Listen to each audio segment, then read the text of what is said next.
Always near the front line, the Harrier is the embodiment of close air support. Combining the speed of a jet with the control of a chopper, it is ready to fight in any theater. But in the Persian Gulf, its role as protector will be tested as never before. This is incredible.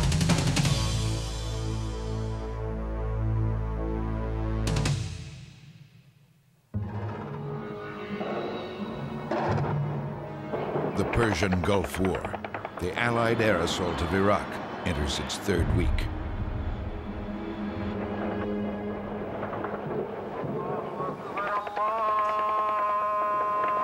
Saddam Hussein, his army, and his people are subjected to a seemingly endless bombing campaign.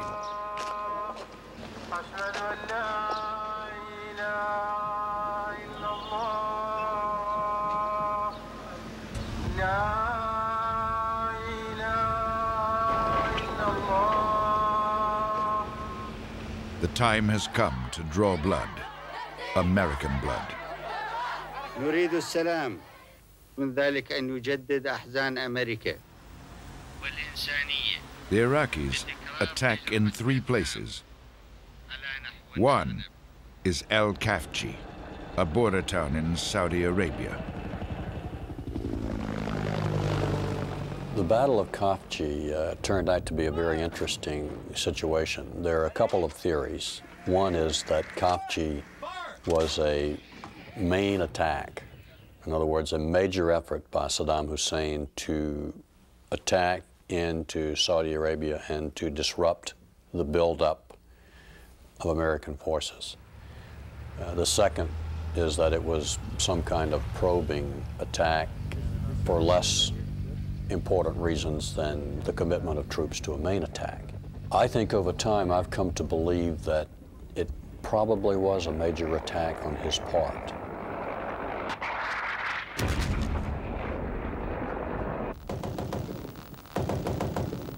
The Iraqis move into the town so quickly that a 2-man U.S. Marine observation team is trapped and must crawl under rooftops to hide from the enemy. Were you able to get them? No, they weren't in the vehicle. The tires were spinning, deuce gear was in there, but they weren't in the vehicle. We don't know if they fled or were captured. It's got to be disappointing not to be able to find those men. Yeah, it's, we wanted to get them pretty bad. The Marines call for air support. For 3 days, the Allied Air Command pounds the Iraqis with B-52 bombers and Air Force A-10s.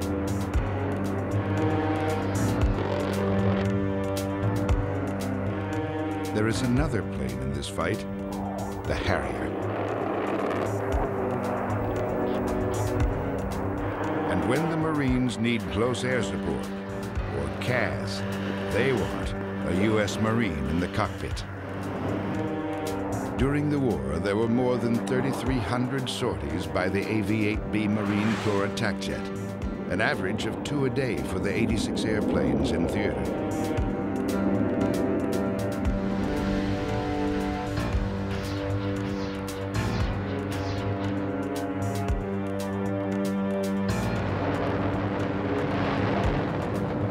The airstrikes around Al-Kafji devastate the Iraqi tanks and artillery. For 2 days, there is heavy and close street fighting between the Iraqis and Allied forces to take back the town and free the trapped Marines. The great benefit for the Marines in the Harrier is that it's on station now.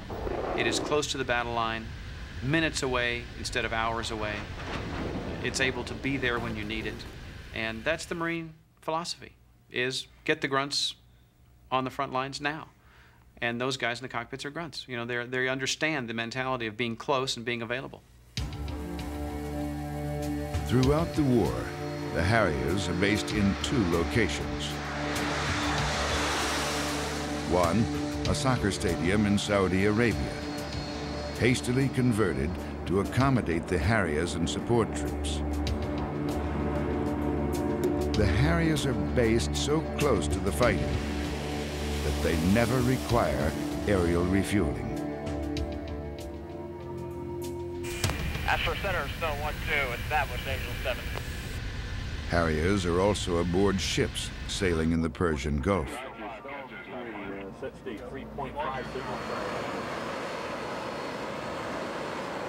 The primary reason the Marines purchased the Harrier is its flexibility. We're at about 1.5 degrees of pitch and a little roll, so deck's moving just a little bit, not too bad. This high-performance single-engine jet is capable of V-stall, vertical or short takeoff and landing. For landings, there is no need for an arresting cable. The jet can take off from a ship without a catapult. And you don't need an 8,000-foot runway, an easy target for an enemy to attack.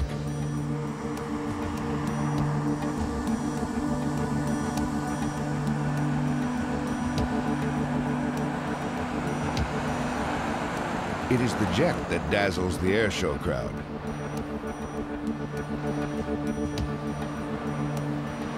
It is the jet famous for its ability to hover. The Harrier has a reputation for being a dangerous airplane to fly because it's difficult to fly. It's like balancing 20 tons on the point of a needle. Particularly the early Harriers in the Marines, the AV-8A, was a difficult airplane to fly, and when they put new pilots in it, what they called nuggets, the loss rate was high. The early Harrier, designed and built in Britain, is indeed a difficult plane to fly, especially in a hover. But that ability to hover is the reason both the British and the US Marines were interested in the plane. Because of the vertical capability, the plane has greater access than conventional jets and is able to operate in confined areas.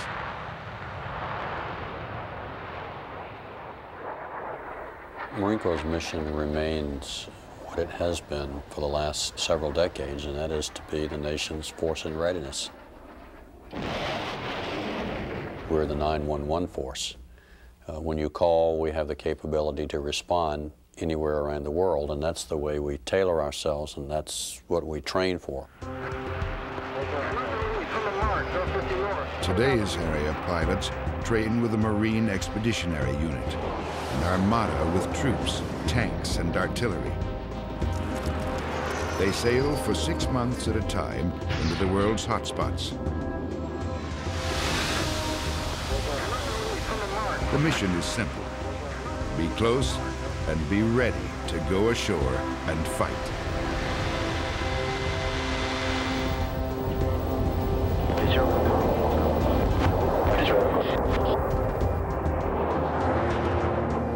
I see one, I see two. Very nice at a high level.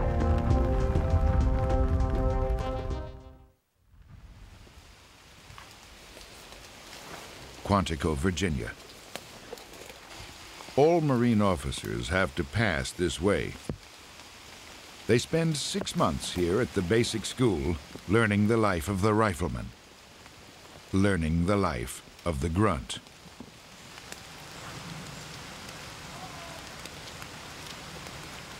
One Zulu, this is one Papa. Anchorage, over. Among the ranks of these second lieutenants are future aviators. Roger, out. In battle, they will be called upon to fight for the life of the men on the ground. Though this may be as far from a cockpit as any human could be, it proves that first and foremost, they are Marines.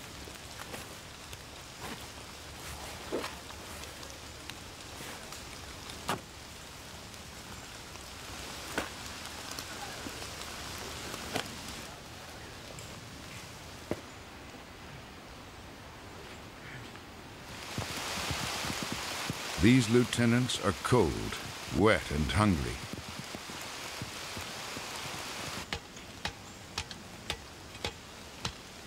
In the rain and in the mud, more tired than they have ever been, they must prepare for an attack. They must dig in. Okay, we're going to build that parapet up in front of his aiming stake so that something can't penetrate through here and get to him. And that's what we want with all the holes. This soft earth, sir, will be able to stop a round? No, it's going to take about 3 feet of packed earth to stop a round. Okay. So you're going to have to take and occasionally pack this stuff down all the way back in order to get it to stop a round. Marine aviators first have to become qualified ground combat commanders and have to prove themselves to be capable in doing that. So they go through the basic school like every other grunt. None of the other services do that. Hadn't showered since Sunday night. They're out there in the freezing rain and mud, and there's a relationship that develops between the guys on the ground and the guys on the air that's based on a couple of things. One is the guys on the ground know that the Marine aviator up there in the air knows exactly what he's going through, the conditions in which he's working, and what he's trying to accomplish. And the guy on the ground knows that the guy up in the air knows what additional kinds of things need to be done to get the mission accomplished. So those two are in real close sync. The second thing is that because the Marine Corps is a small organization, there may be 8,000 captains in the Marine Corps, for example, so that the captain on the ground, when the Marine aircraft arrive overhead and somebody comes up on the net, he knows that guy. He went to basic with him. He slept out in the mud with this guy. The United States Marine Corps is the only fighting force in the world to integrate air and ground forces to such an extent. The Marines have their own fixed-wing force, 7 squadrons of Harriers among them. If you go back far enough, the Marine Corps was faced with a dilemma, and this was kind of after Korea. We had learned that air power was a very useful tool for ground forces being able to maneuver and bring firepower to bear where they wanted it. And the most probable use of the United States Marine Corps was going to be third world countries or places we had never even heard of. And that means that it's very hard to get there. And one of the things that happened is the ground forces shed some of their artillery and said, that's hard for me to get to various places. It's also hard for me to haul around with me.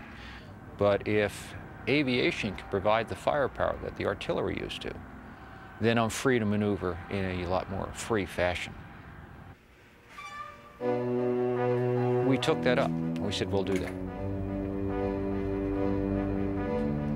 There are close to 400 Harrier pilots in the Marine Corps. Pilots are chosen because of their high marks throughout 2.5 years of training in both classroom and cockpit. The AV-8B is an unforgiving airplane, and so too the guidelines that determine who will fly it. Score below a certain mark, and you fail to qualify for the Harrier community. The Marine Corps instituted this policy to minimize the risk for disaster.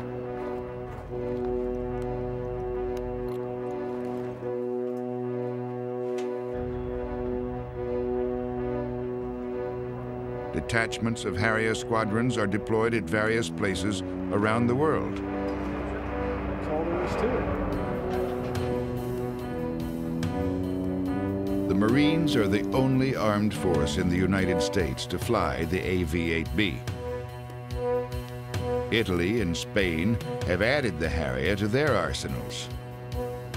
In Britain, the birthplace of this single-engine jet, both the Royal Navy and the Royal Air Force continue to fly the Harrier.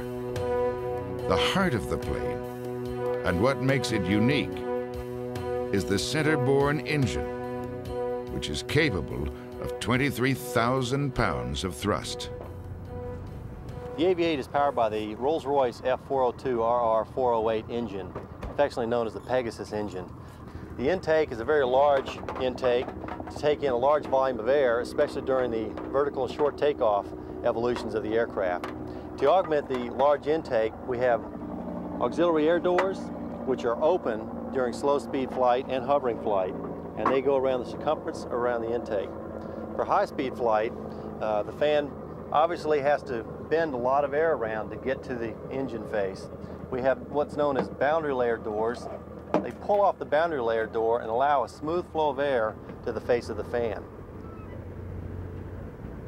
Now we'll go back to the back of the aircraft here. You'll see what makes this aircraft special is that the vertical short takeoff capability that this aircraft has.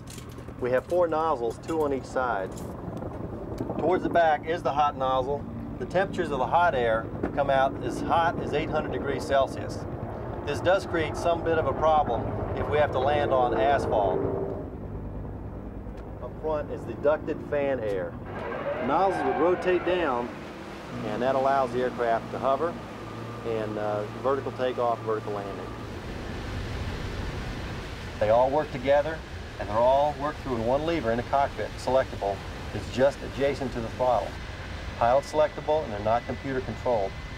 He basically controls the nozzles, puts them where he wants them, when he wants them. That's one of the other things that makes this airplane a pilot's airplane. This airplane's a machine. Yeah. Okay, we got you to sight from Leeds, northern AGV west, about 10. Roger, visual on the target.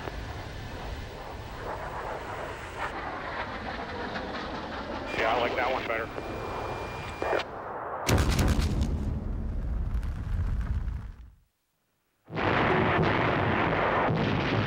World War II, the battle for the Pacific. Time after time, U.S. Marines execute the mission for which they train. The amphibious assault.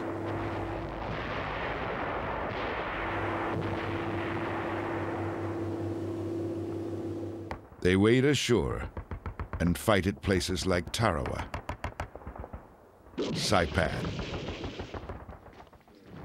Iwo Jima. It is the same at Incheon, Korea. The Marines are an invading force. When they go beyond the reach of their own artillery, they need firepower.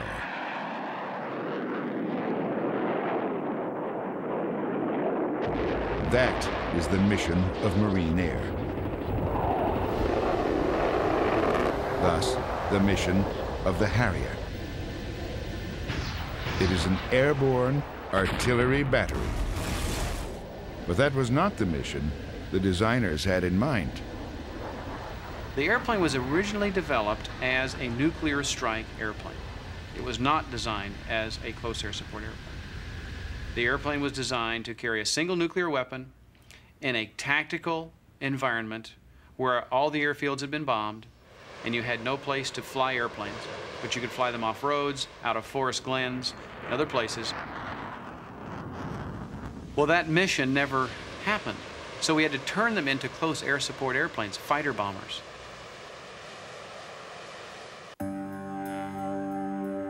The Marine Corps bought the Harrier from the British in the early 1970s, and the first squadrons were formed. Because the jet has a reputation of being tough to fly, many of their best pilots rotate into the newly designated AV-8A. We handpicked the first people that went into it. The thought was, well, let's try it, let's test it, let's get 3 squadrons worth. And that will give us enough to check out the operational characteristics. Because if we could make this work, it did exactly what we wanted.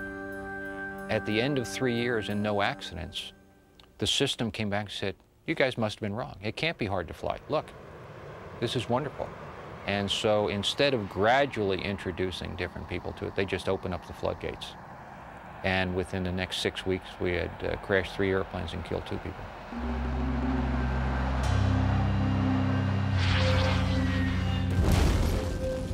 It has a reputation. I know my wife was very concerned when I first got into the Harrier community. It was known as the widow maker, and it has killed a lot of people. It's an airplane like any other that it doesn't tolerate mistakes.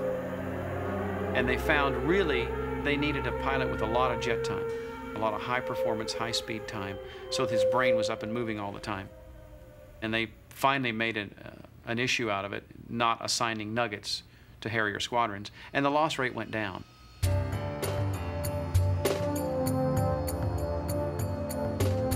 This is the lineal descendant of the AV-8A, the McDonnell Douglas AV-8B. Like its predecessor, the newer model has 4 movable nozzles on the fuselage, which are used to vector or direct the thrust created by the Rolls-Royce engine. The cockpit was raised, and the bubble canopy gives the pilot greater visual range. A computer-assisted reaction control system was added to the plane to help keep the pilot out of trouble. When they redesigned the Harrier, from the AV-8A to the AV-8B, a lot of the dangerous characteristics disappeared. They did engineer a great deal of user-friendliness into the airplane. It's an easier airplane to fly. It's slower. Pilots don't like losing the 80 to 100 knots that they've lost. They would rather go faster. But it can carry more weapons, and it is certainly not the puckering airplane it was before.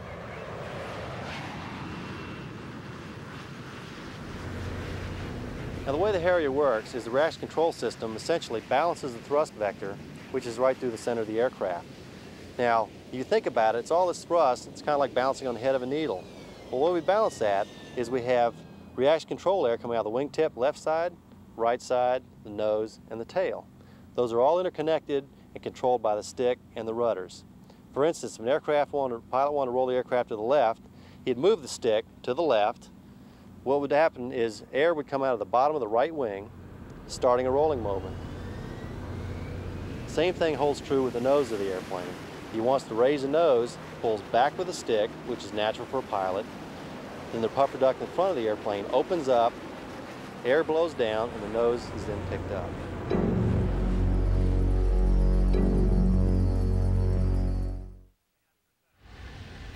Good morning, Astro Center, Snow 12, single AV-8. Currently at Angels 17, negative sweet lock. Those are right copies, and I may need to ask you for a higher marshal to stay out of the clouds. Roger. August 1990. We'll give you a lat long. 123341 north, 7651 west. Snow 12, copies off. Marines and their Harriers will face the ultimate test of their plane and their training as they fly off to war for the first time. Harrier squadrons and their pilots, along with 90,000 fellow Marines, join the fight for Kuwait.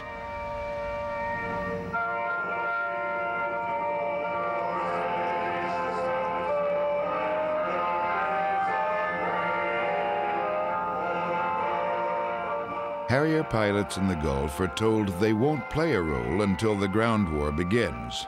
They're going to be held in reserve. How are we doing? Two things are going to happen today. I don't know which one. Marine Corps Commanding General Boomer doesn't want to lose Harriers before his grunts need them. Let me give you the proposals that are before Saddam Hussein, so you understand what his choices are. All throughout the planning, I had one major overriding fear, and that was that we would get caught or held up while breaching minefields. And while we were slowed down by these minefields, the Iraqis would use chemical weapons against us.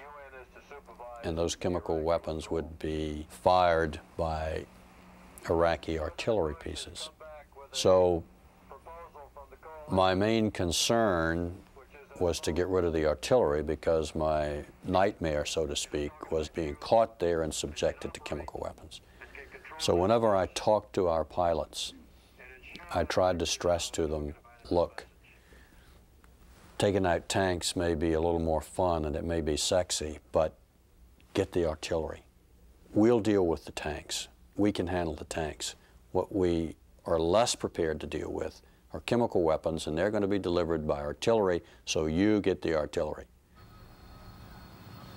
And they did just that. The first day of the air war, the day Allied planes fill the sky over Iraq, Harriers begin their work. And on behalf of the grunts, they go after the Iraqis with a vengeance. Now, a grunt is not afraid to go through a breach or a barricade. They can take on infantry, tanks, minefields, chemicals. They were not afraid of that. Hey, George, what's up? What they're worried about is when you breach an obstacle, you can go through it, but what it does is it channelizes you. You start putting hundreds or thousands of people through very narrow corridors that they've blown through this barricade. Well, once you've now gotten those people into a small area, that's when the artillery rains down on you, because now they've got you in a small area. And that's what scares the grunts, and that's what they were worried about. Now, unless you're attacking, moving your artillery in front of you, which may not be tactically sound, you're going to be moving away from your artillery coverage and into the heart of their artillery envelope. That's where the air comes in. We can destroy all the rocket launchers, artillery pieces, self-propelled artillery. So that was our mission. We're going to make a little t-shirts called Artie Busters. As troops prepare to attack, Harrier pilots join a series of raids on Iraqi artillery batteries near the Kuwait border. The Harriers launch and loiter in what the Marines call a wolf pack. Marine Corps EA-6 Prowlers, with their electronics, jam Iraqi ground radar. Marine artillery sneaks up to the Kuwait border, undetected because of the jamming by the EA-6s. The artillery opens fire and attacks Iraqi artillery positions.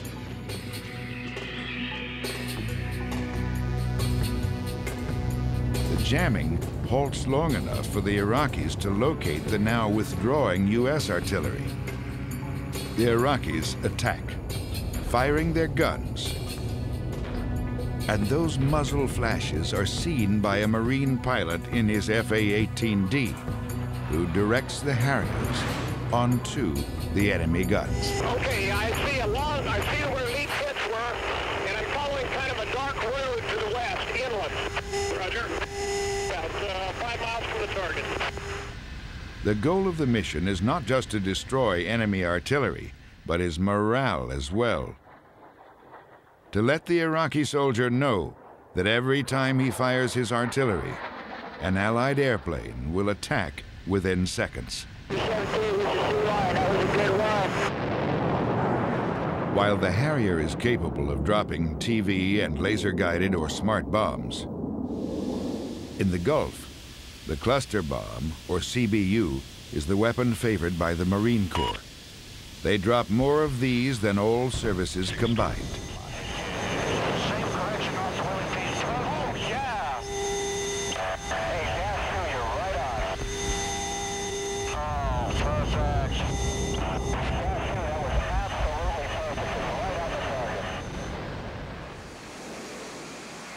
To accomplish the mission, the Harriers fly low, and low is vulnerable.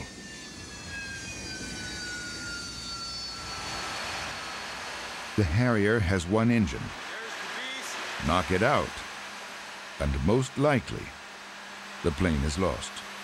A heat-seeking, or IR missile, will home in on the Harrier near the center of the fuselage, near the rear nozzles, or hot nozzles, an area of the plane which can reach temperatures as high as 1,400 degrees Fahrenheit.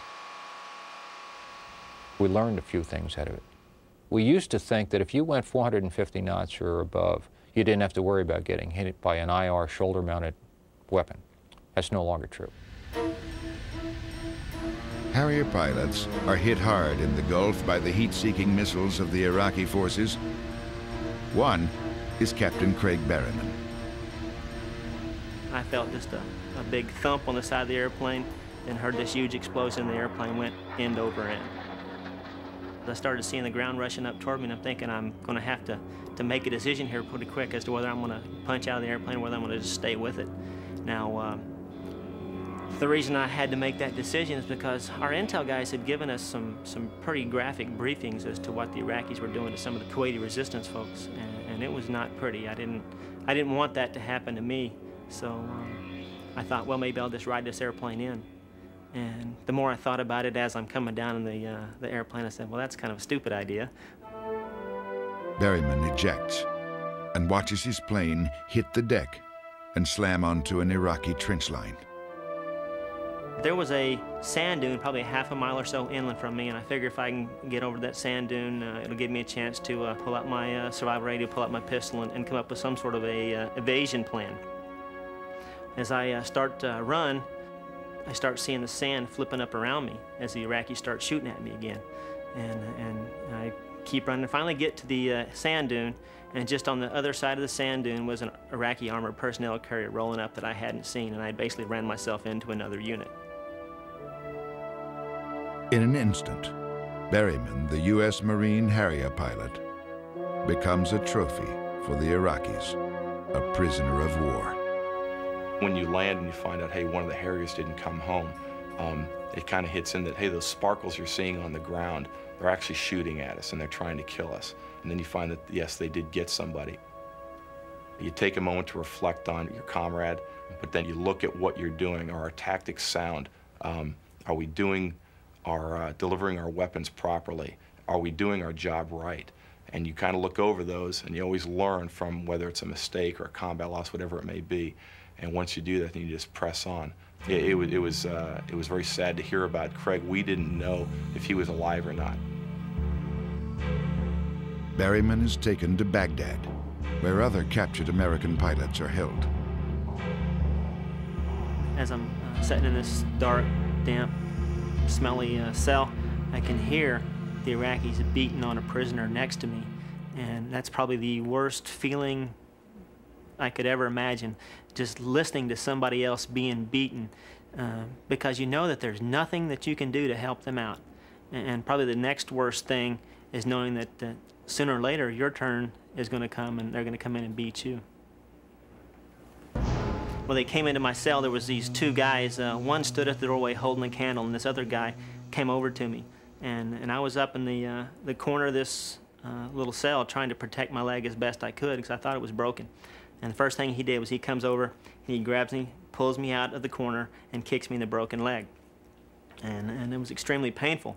And then he just starts punching on me, and I'm still blindfolded, and I'm still handcuffed, but I can kind of see underneath the blindfold. And he is hitting me so hard that I am actually seeing stars.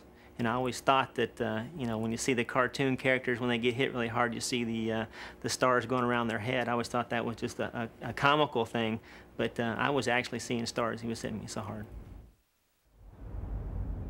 Berryman's target, the day he was shot down, had been an Iraqi convoy headed toward the town of Al-Kafji, the scene of the first major battle between the Allies and the Iraqis. It was a battle that revealed much about the Iraqi army and the Iraqi soldier. It taught us that the Iraqis were the gang that couldn't shoot straight. They couldn't hit the broadside of a barn.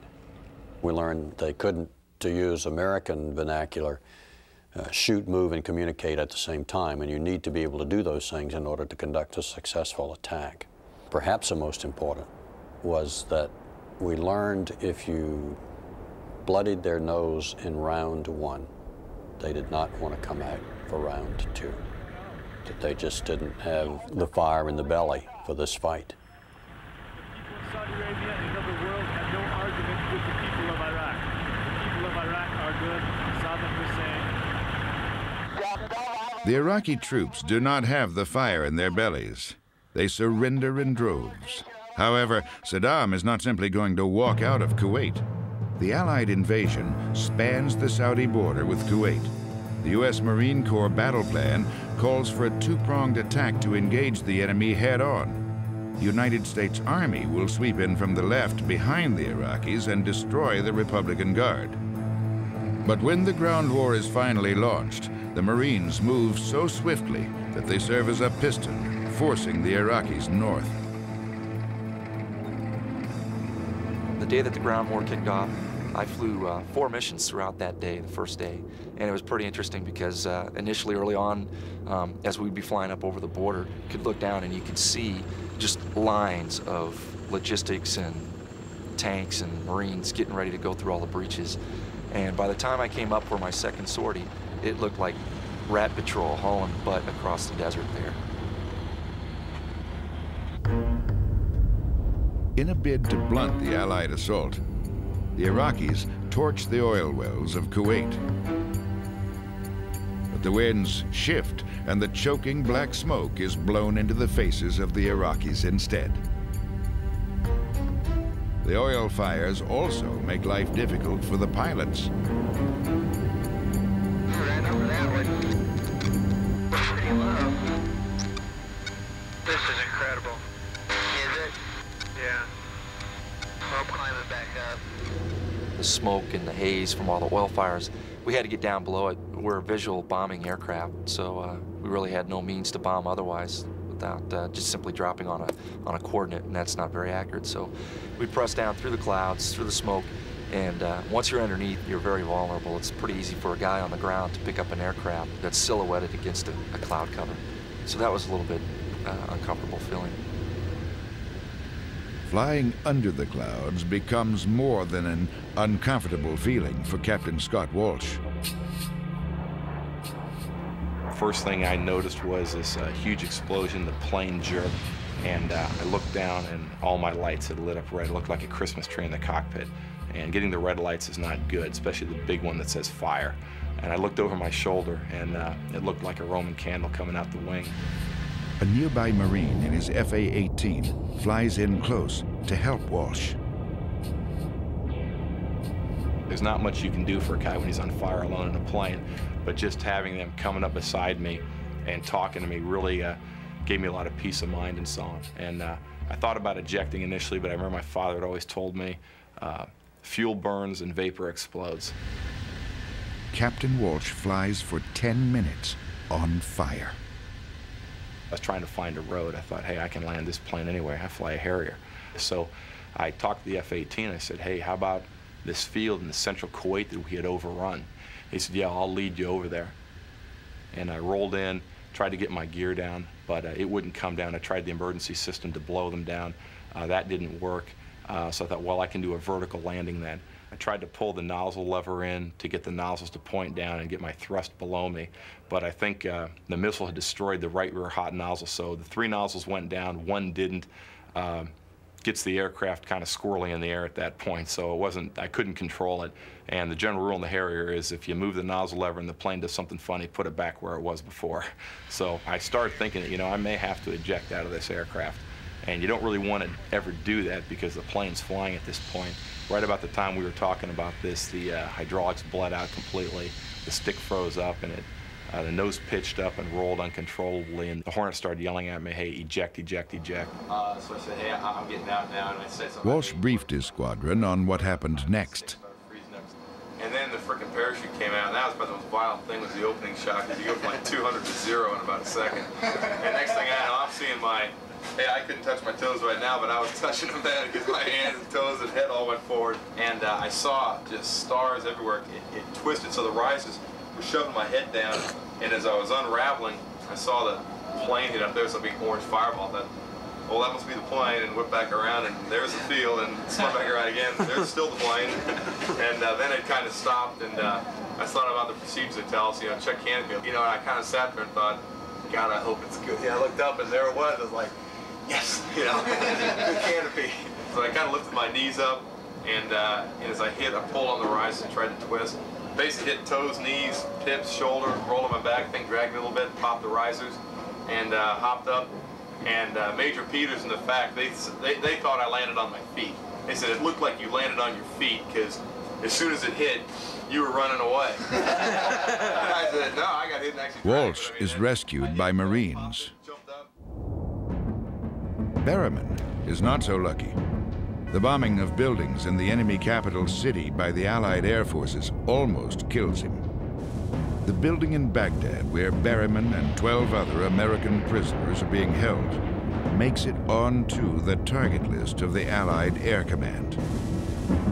Berryman is awakened one night by 2 thunderous explosions, followed by a deafening silence.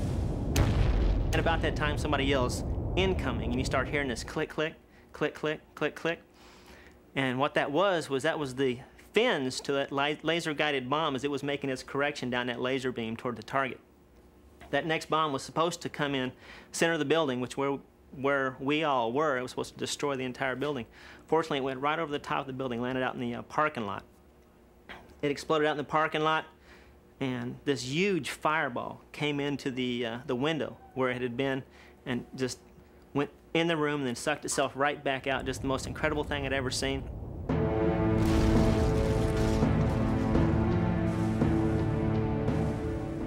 I prayed almost continually that God would give me the strength to see this thing through, and fortunately He did.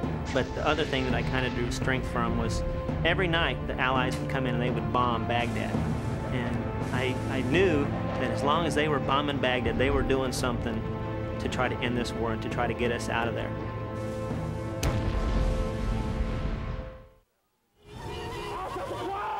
Three days after the ground war begins, the Marines control Kuwait City. In one of the war's more memorable photo ops, it is the Egyptians who liberate the city. But it is the Marines who lead the way. Kuwait is liberated. Iraq's army is defeated. Our military objectives are met. Tonight, the Kuwaiti flag once again flies above the capital of a free and sovereign nation, and the American flag flies above our embassy. And soon, we will open wide our arms to welcome back home to America our magnificent fighting forces. The USS Mercy hospital ship. American prisoners of war embrace freedom. They are on their way home. Of the thousands of sorties flown by Harrier pilots, a total of 5 planes were lost. 2 pilots were killed, 1 was rescued by Marines, and 2 were captured. It is not until the prisoners are released that the Marine Corps learns that Captain Craig Berryman is alive. My wingman, all he had seen was my airplane get hit, and he had seen the airplane explode and hit the ground, hadn't seen a parachute. So he went back and he told my squadron that he hadn't thought that I had gotten out of the airplane. And that same word got back to my family and my wife that I hadn't probably gotten out of the airplane. So for 37 days, they were being told that I probably wasn't going to be coming home. And it was probably hardest on my wife of all, just not knowing whether I was dead or alive. Captain Harry M. Roberts, United States Air Force. Captain Russell Sanborn, United States Marine Corps. Hello, sir. Captain Michael C. Berryman, United States Marine Corps. When the word came down that, hey, Raz is alive, he's a POW, and he's been held. And we knew we probably didn't get the greatest treatment, but he was alive and we were getting him back, and that was a wonderful moment. Despite their harrowing experience, even downed Harrier pilots swear by their plane. Loyalists say the plane is unique, ahead of its time, and plagued by an undeserved reputation. To others, it's a widowmaker, a difficult, even dangerous airplane to fly. Don't tell that to the Marines. Ground commanders of the Marine Corps during the Gulf War praised the Harrier. Throughout the war, Harrier pilots flew the close air support mission. They were there to support the grunts. They are, after all, Marines. Marine pilots are famed for having very, very big egos. And they'll get into a bar discussion with grunts, and they'll talk about how the grunts are 4-mile-an-hour men and how they're not smart enough to come in out of the rain. And all this kind of easy banter goes back and forth. But when it comes down to doing an operation, the guys on the ground depend on the guys in the air, the guys in the air depend on the guys on the ground. And there's this mystical identification between the two. Marine pilots wear helmet covers that are camouflage. Now, they wear helmet covers so their helmets don't scratch the canopy, but why do they wear camoufage? Well, it's a badge of pride and identification with the guys on the ground.